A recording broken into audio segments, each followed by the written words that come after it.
quel est l'objectif visé par ce point de presse ce matin par la plateforme Campus?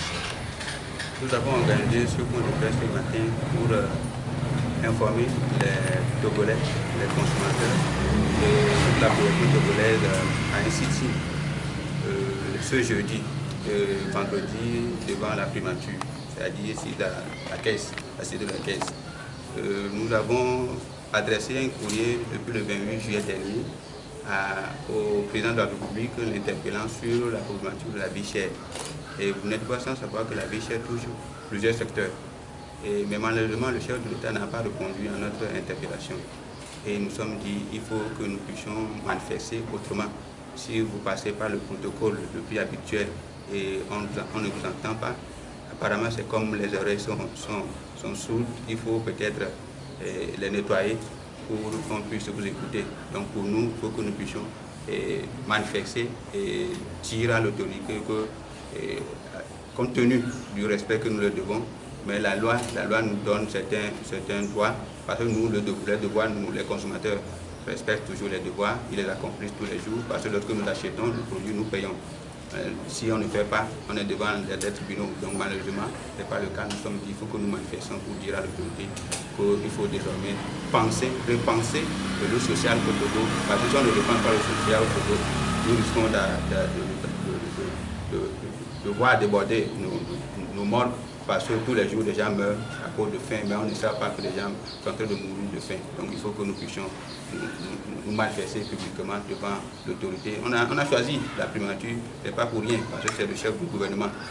C'est lui qui est là pour faire la politique du président de la République. Et donc si c'est lui qui va décider de comment les choses vont se passer, on est conscient aussi que c'est lui qui aurait décidé qu'on augmente les prix des produits pétroliers à la pompe.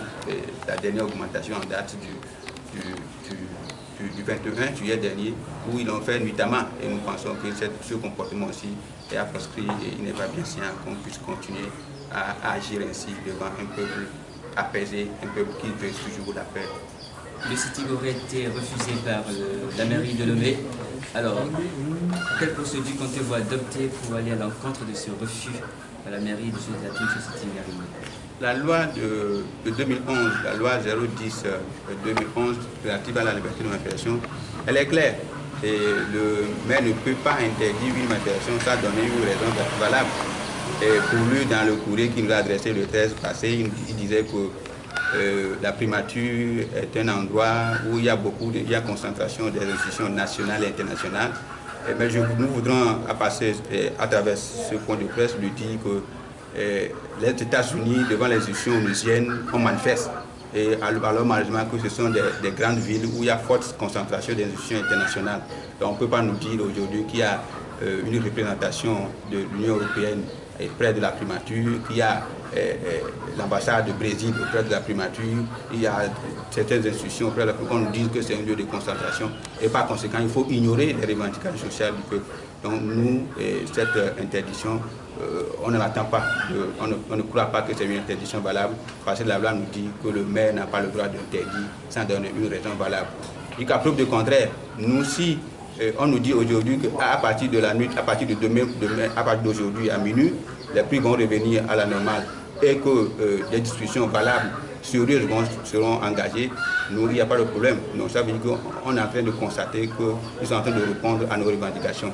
Au cas contraire, nous serons là pour manifester. C'est-à-dire c'est ce que le droit nous réserve, qu'on est obligé de respecter le droit. Les différences est souvent la réponse de la population au moment de la société. Quelles sont les mesures que vous prenez pour que cette manifestation ne soit pas un échec? Nous ne pensons pas que cette manifestation sera un échec. Le peuple est indifférent, mais malheureusement c'est le même peuple qui nous interpelle tous les jours sur les médias.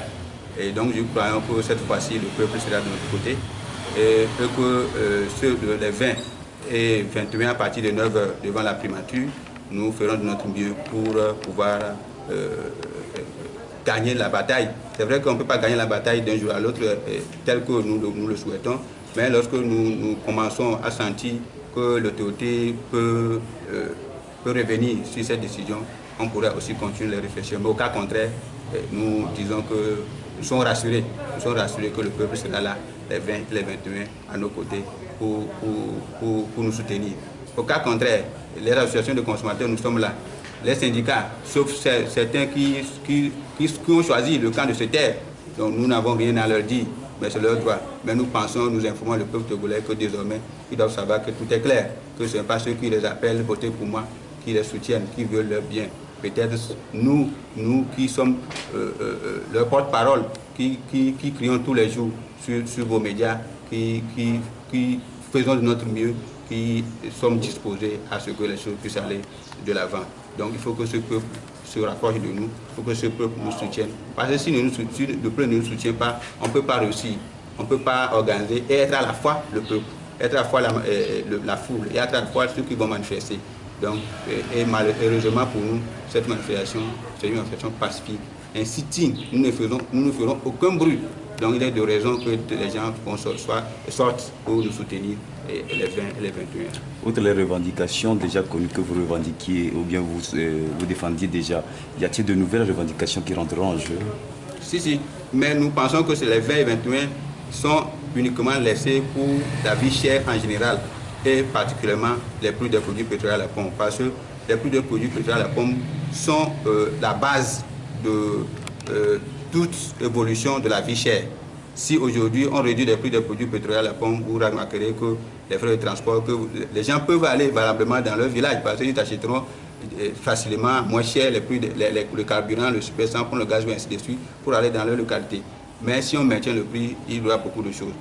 En dehors du secteur pétrolier, nous pensons aussi toucher le secteur de l'énergie. Les frais de coupure de la CT, les frais de coupure de la TDE, qui dépassent déjà les consommations mensuelles de certains ménages. Vous pensez que c'est dommage, on a le décret, mais nous pensons que ce décret, on doit l'attaquer, on doit manifester très prochainement. Le problème de contour global, qui est à la base de tous les problèmes de la CT aujourd'hui, et le problème du maïs, un peu partout où l'ANSAD nous avait dit qu'elle a versé sur le marché son stock et que le Togo n'a aucun problème de pénurie de maïs. Actuellement, le maïs est en train de remonter. Même lorsqu'ils avaient fait sortir leur prétendu stock, c'était toujours à 600 francs. Aujourd'hui, les prix sont en train d'évoluer aussi et on attend un peu partout que les prix vont jusqu'à 800, 900 par endroit. Et je voudrais vous prophétiser, si on ne sait pas faire, nous risquons d'enregistrer la famine aujourd'hui, cette année au Togo. Parce qu'il y a l'environnement, le climat qui est de ce côté, il y a l'indifférence et le mépris de l'autorité qui est de ce côté. Lorsqu'on les assure tous deux, les Togolais risqueront de mourir de faim les prochains mois et les prochaines périodes.